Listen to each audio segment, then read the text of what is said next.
पाठ 6 अन्याय का विरोध।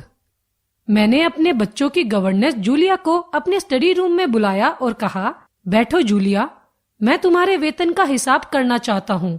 मेरे विचार से तुम्हें पैसों की आवश्यकता होगी। मैं तुम्हें अब तक जितना जान सका हूँ उससे मुझे लगता है कि तुम अपने आप कभी अपने पैसे नहीं मांगोगी, इसलिए मैं स्वयं पैसे देना चाहता हूँ। हाँ, तो तुम्हारा वेतन 30 रूबल प्रति माह निश्चित हुआ था ना? जी नहीं, 40 रूबल। जूलिया ने दबे स्वर में कहा। नहीं भाई, 30। मैंने डायरी में नोट कर रखा है। मैं बच्चों की गवर्नेंस को हमेशा 30 रूबल महीना ही देता आया हूँ। अच्छा, तो तुम्हें हमारे यहाँ काम करते हुए 2 महीने हुए हैं? जी नहीं, 2 महीने 5 दिन। क्या कह रही हो? ठीक 2 महीने हुए हैं भाई, मैंने डायरी में सब लिख रखा है। तो 2 महीने के बनते हैं 60 रूबल।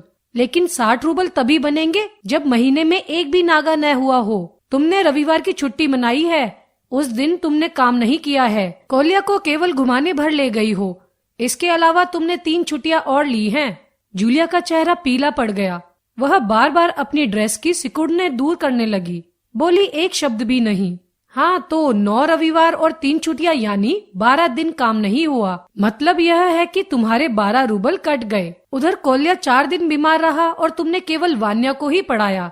पिछले सप्ताह शायद 3 दिन तुम्हारे दांतों में दर्द रहा था और मेरी पत्नी ने तुम्हें दोपहर के बाद छुट्टी दे दी थी। तो 12 और 7 हुए 19 नागे। हाँ, तो भाई घटाओ 60 में से 19, कितने बचे? 41 रूबल, ठीक है ना?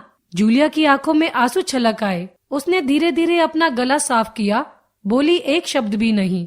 हाँ, याद आया, मैंने डायरी देखते हुए कहा, 1 जनवरी को तुमने चाय की प्लेट और प्याली तोड़ी थी। प्याली बहुत कीमती थी, मगर मेरे भाग्य में तो हमेशा नुकसान उठाना ही बदा है। चलो, मैं उसके 2 ही रूबल और कम कर लेता हूँ। अब देखो, उस दिन तुमने ध्यान नहीं रखा और तुम्हारी नजर बचाकर कोलिया पेड़ पर चढ़ गया और वहाँ खरोच लगकर उसकी जैकेट फट गई। 10 रूबल उसके कट गए। इसी तरह तुम्हारी लापरवाही के कारण नौकरानी ने वान्या के जूते चुरा लिए। अब देखो भाई, तुम्हारा काम बच्चों की देखभाल करना है। तुम्हें इसी के तो पैसे मिलते हैं। तुम अपने काम में ढील दोगी तो पैसे कटेंगे या नहीं? मैं ठीक कर रहा हूँ ना? तो जूतों के 5 रूबल और कट गए। और हाँ, 10 जनवरी को मैंने तुम्हें 10 रूबल दिए थे। जी नहीं, आपने मुझे कुछ नहीं दिया, जूलिया ने दबी जबान से कहना चाहा। अरे मैं क्या झूठ बोल रहा हूँ? मैं डायरी में हर चीज नोट कर लेता हूँ।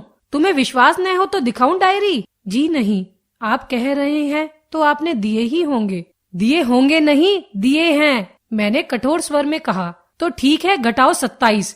41 में से बचे 14। क्यों, हिसाब ठीक है ना? उसकी आंखें आंसुओं से भर उठी। उसके पूरे शरीर पर पसीना छल चला आया। कांपते स्वर में वह बोली, मुझे अभी तक एक ही बार कुछ पैसे मिले थे और वे भी आपकी पत्नी ने दिए थे, सिर्फ 3 रूबल, ज्यादा नहीं। अच्छा, मैंने स्वर में आश्चर्य भरकर कहा, और इतनी बड़ी बात तुम्हारी मालकिन ने मुझे बताई तक नहीं? देखो, हो जाता ना अनर्थ।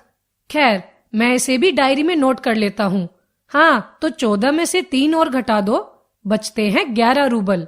तो भाई, यह तुम्हारा वेतन, ये 11 रूबल। देख लो, ठीक है ना? उसने कांपते हाथों से 11 रूबल लिए और अपनी जेब टटोलकर किसी तरह उन्हें उसमें ठूस लिए और धीमे विनीत स्वर में बोली, जी धन्यवाद।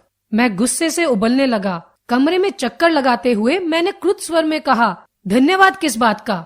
आपने मुझे पैसे दिए, इसके लिए धन्यवाद। अब मुझसे नहीं सहा गया। मैंने ऊंचे स्वर में लगभग चिल्लाते हुए कहा, तुम मुझे धन्यवाद दे रही हो, जबकि तुम अच्छी तरह जानती हो कि मैं तुम्हें ठग रहा हूँ। तुम्हें धोखा दिया है, तुम्हारे पैसे हड़प लिए हैं, इसके बावजूद तुम मुझे धन्यवाद दे रही हो? जी हाँ, इससे पहले मैंने जहाँ जहाँ काम किया वहाँ लोगों ने तो मुझे 1 पैसा तक नहीं दिया। आप कुछ तो दे रहे हैं। उसने मेरे क्रोध पर ठंडे पानी का छींटा सा मारते हुए कहा, उन लोगों ने तुम्हें 1 पैसा भी नहीं दिया?